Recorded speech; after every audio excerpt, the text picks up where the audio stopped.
sense. Well, too bad, your word's your bond. Should have learned to think before you speak. Just talking about daughters here.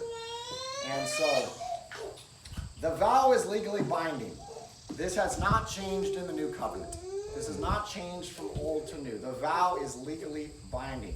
And some would say, well, what about when Jesus said, hey, you should not swear at all. Do not give an oath or swear at all. Well, that's in relation, in context of him saying, let your yes be yes and your no be no. That's the context there. So he's correcting this attitude of these Jews saying, I swear on my mama's grave.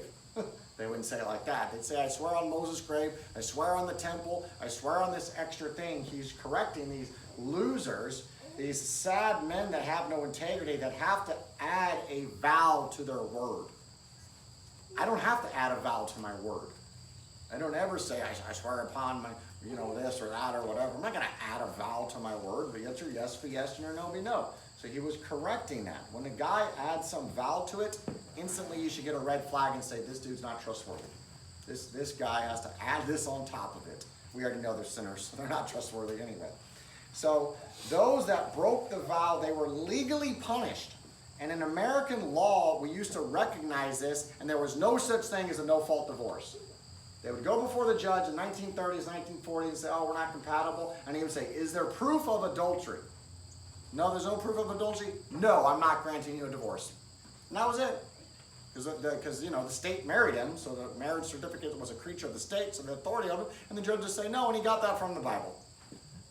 They wouldn't allow them to divorce. It was like there was no adultery, there's no cause. And if they said there was adultery, they'd say, well, what proof you have? Where's the witnesses? Where's the video? Where's this? Where's that? Let's get the stand. Because the judges were over it. It was legally binding, and that was a good thing. And what's tore America apart is no-fault divorce is being made legal. And that is what really rose up feminism in a major way. They said, oh, and this California started it. Oh, no-fault divorce, they're not compatible, I'm going to get divorced. And just started ruining tons of kids, tons of marriages.